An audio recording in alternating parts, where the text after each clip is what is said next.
Fill my damn cup.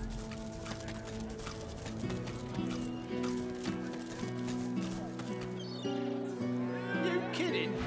Good day to you. Buy from Ovis over there. Insubordination!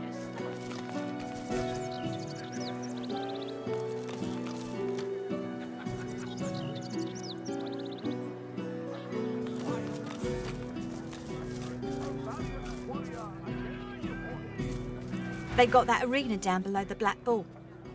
Guess some people like a little whacking time, if you get my drift.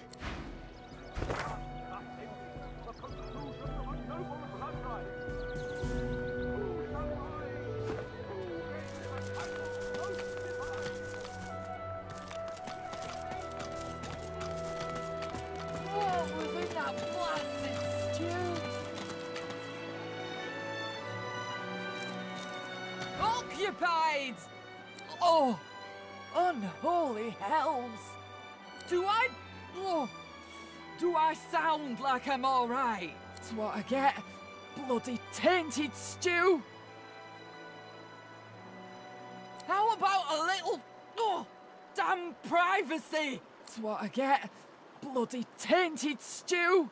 Mix a little, fish into some of my stew. Bloody mackerel must have been tainted. Save me, Lucian.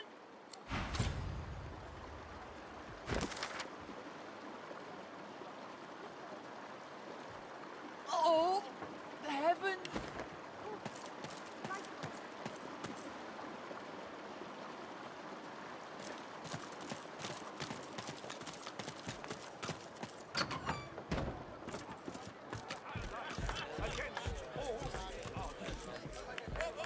She nods an uninterested greeting. Here for the fight? This is a tavern. People are drinking. Eventually there'll be a fight. You planning on starting one?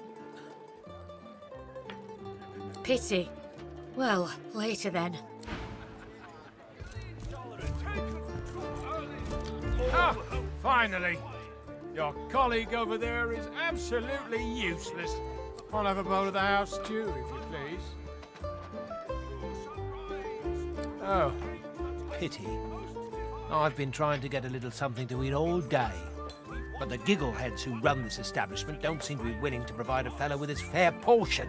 After all I've been through, too. He lowers his gaze, then looks up at you expectantly. His lip trembles dramatically. It's my mentor. My dear mentor. He was killed by those void beasts. I told him we ought not to travel in the hills, but would he listen? No. Now here I sit, my closest companion gone, our precious cargo worth more than Lucian's right ring, lost to the beast-infested wilds, and the waiter won't even bring me any stew. Ah, then perhaps my luck has changed. Yes, perhaps this awful business might soon be behind me. Tell me, how are you with, well, Void Woken? Ah, terrific news. Then what I ask will be little more than a trifling. My mentor, Liam, and I were hauling in a goodly number of fine wares from the Southlands when we crossed paths with a great brute of a Void Woken. It made short work of Liam, may the gods rest his soul. I managed to escape, but my precious cargo was left behind. We'd invested our entire livelihood in those wares. I'll do anything to get them back.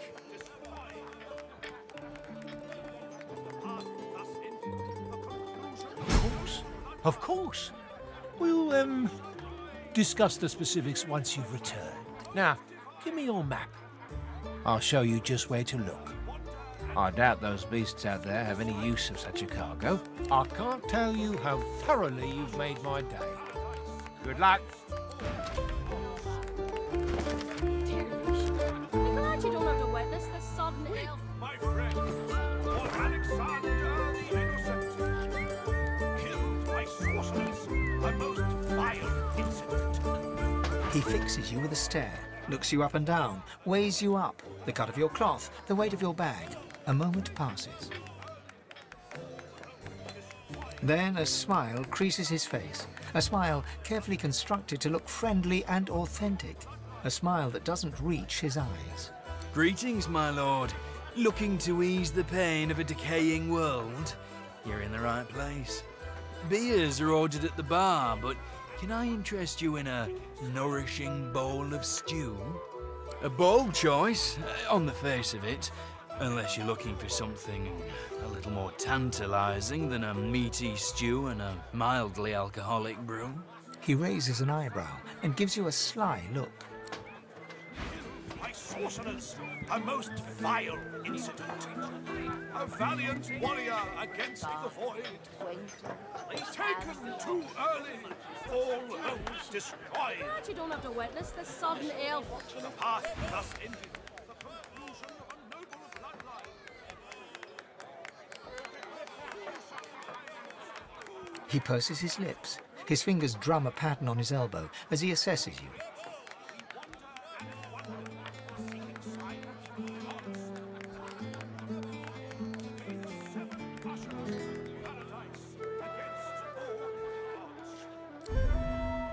I'm sorry, I mistook you for a different kind of person. My mistake. Don't come back. The innocent.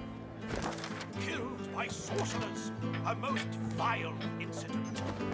A valiant warrior. Excuse me, I have paying customers to serve. A look of recognition. What'll it be? He purses his lips. His fingers drum. I'm sorry. I'm sorry. It's not about the money. Really, you insult me now. This is about fellowship, about a shared world view amongst devotees of strange and exhilarating. Be the seven ushers to paradise against all the odds. I don't think you know the small of you hit you on the arse. A prim woman in a starched apron wipes a glass with a clean rag. She pins you with blue, steel-sharp eyes as you approach the bar. Blessings upon our Lucian, 7 times divine.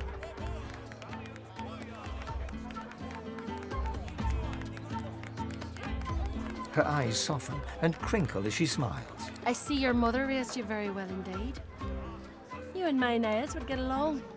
Nice to see an unfamiliar face. What brings you to Driftwood, darling? Fort Joy? Praises be, but that's where my boy Niles is stationed. He's the physician overseeing all the camp.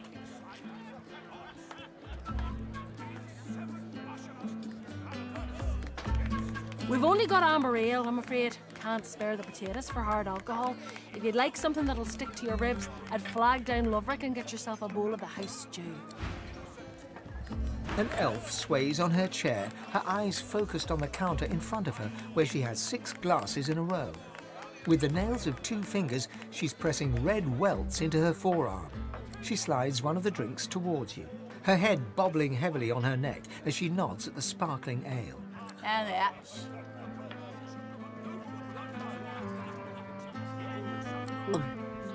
Nothing like a glass of the good stuff to smudge everything into a pretty shape. She slides another glass of ale toward you. Its contents sparkle in the dim barlight. Bottoms up.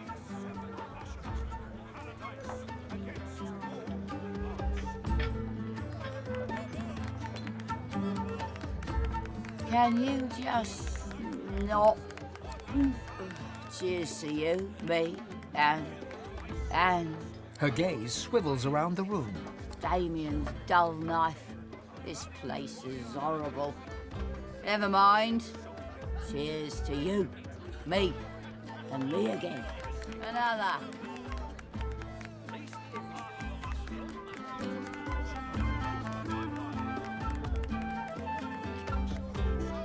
Psh, give me one good reason.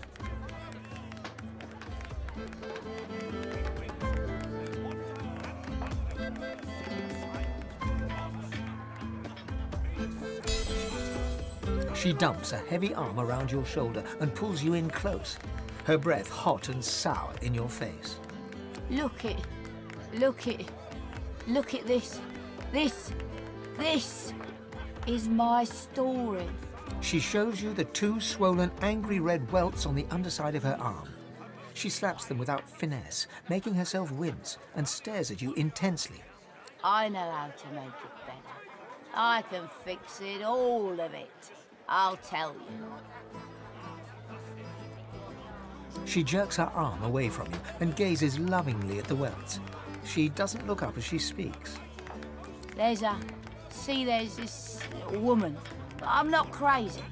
And if she kisses you, she can change you. She's downstairs. And now I'm different. It's in her lips.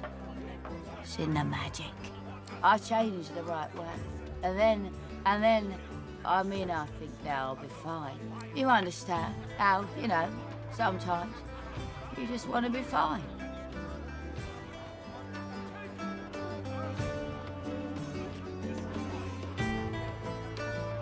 That's just it, isn't it? That's just it. You ought to go see her. Dorothea. She can help you. She did me. She looks at you earnestly, her eyes gleaming, the twinkle of the amber ale behind them. I seem good, don't I? Yeah, I do. So what are you going to do now that the White Magister's jumped ship? What would I do without you, Prue? Same as I've been doing. Sitting here.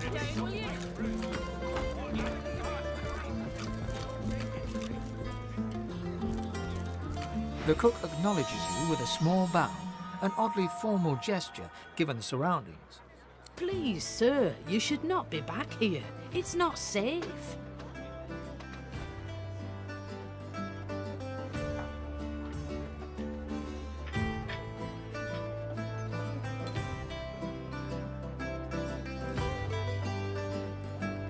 You should speak to Loverick if you want food.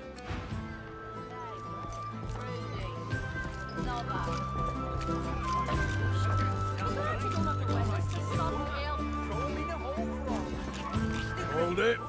Papa no, you no go. He grins, unpleasantly. Loha didn't tell me to let anyone of your description in, so why should I?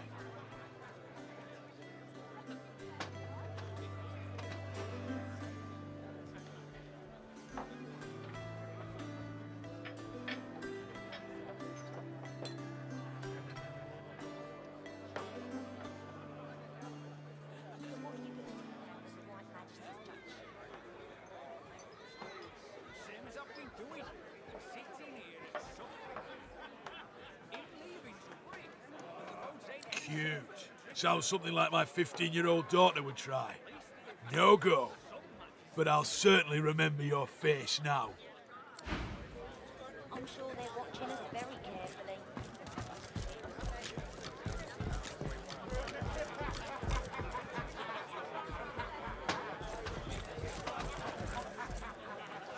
Arguing with Mac is like giving medicine to the dead.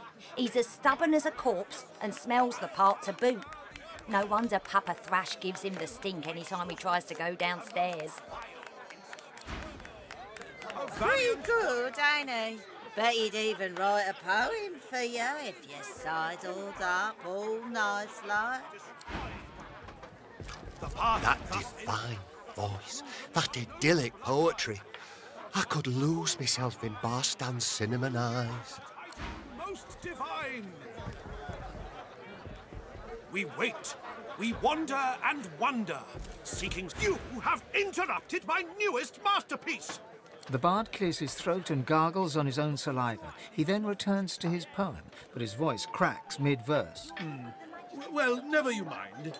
Every sonnet I compose is a masterpiece, and my muse has been begging me to write something new. Wait! You might be just the stimulus I needed. I shall craft a rhyme for you and your race. All I ask in return is a handful of coins. It's an offer of a lifetime. Magnificent! But if I am to write a first-rate work, you must face some difficult questions. Are you prepared to answer? He stares at you for a few torturing moments. Your eyes betray the guilt of the human race. You believe it your right to ravage Rivalon. What say you?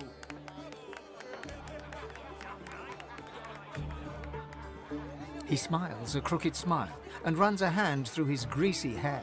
Ah, arrogance!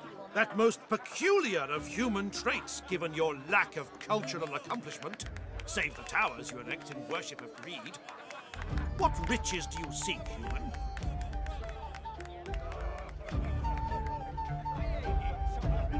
Indeed, you seem almost fearless in your conviction. But I know better. Stripped of their swords and shields, humans are as fragile as flower petals. Admit your cowardice. The bard hems and haws, then bellows his next words to anyone who might hear. To all lovers of verse, I bring glorious news. I have completed another modern classic. Listen now, and bask in its resounding refrain. War drums keep the rhythm of patrol. Humankind establishes control. Sound the horn and shout the battle cry. 'Tis through their might that peace may multiply. Of silver, gold, and diamonds now dispose. Another sorcerer on the loose. I knew they should have cut off the Meister's head and burned the rest. Gotta make sure it don't grow back. And shout to all, the humans must prevail.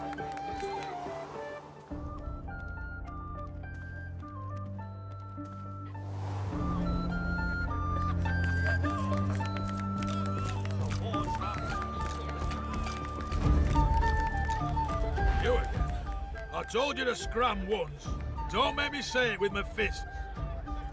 You can't buy my friendship, but you can buy 10 seconds of me eyeballs examining the ground for, well, let's say, a small fortune.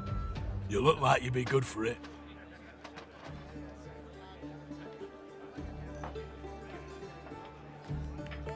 He pockets the coin and gazes dramatically at the ground mere inches from your feet.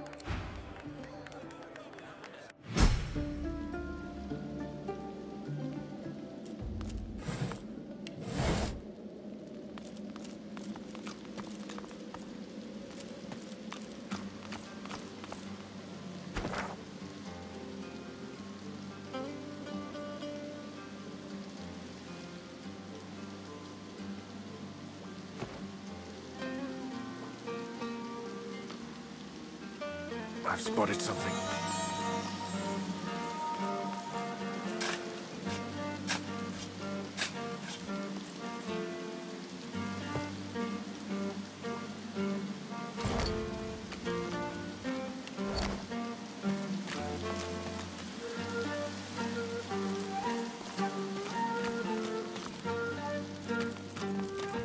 Look at that. A fresh face. And a pretty little kisser it is, too. Well, good to meet you, Governor. What's your poison, then? A sip or a smoke?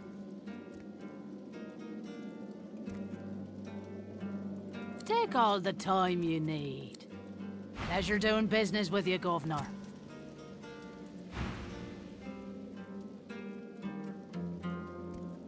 Aye, so it is. But not just any Druidnay. Oh no. My own special blends. Further down's the arena, see?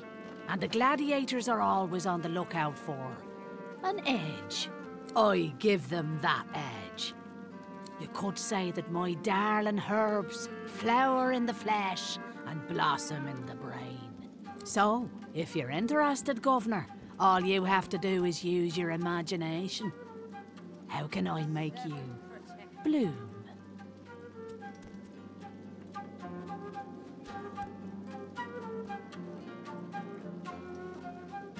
No problem. In return for a reasonable donation, that is.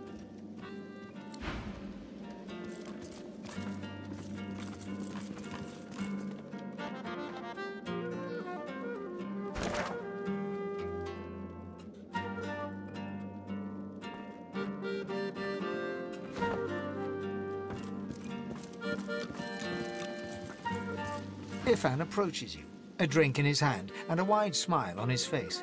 He clearly feels at home in this grimy place. Want a drink? He grins and hands you a drink, full of good cheer. It's really been some adventure so far, eh? One must stop to appreciate the good moments, right? And if this isn't a good one, I don't know what is. Ifan looks around at the Undertavern, contentment plain in his eyes. Ah, well, plenty of drinks to be had when the world's saved.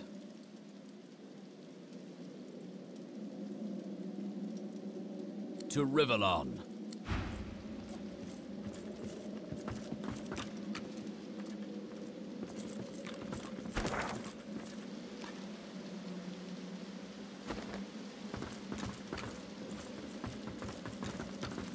What do you want? Boss is busy. Good. Boss could use some good news. Listen up. Don't waste his time. These are explosive times. Be respectful. Easy. Marla's one of us.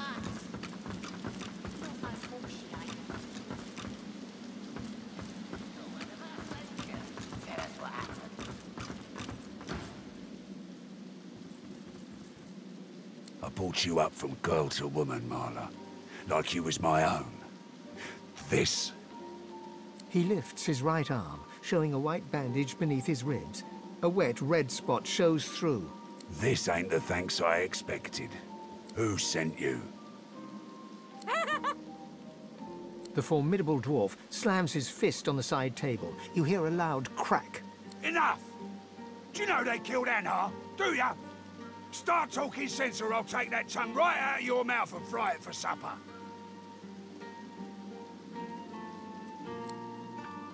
Bart, Cade, get her to talk or bleed her out. She ain't one of mine anymore.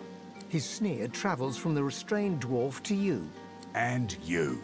You better have a damn good reason for coming here.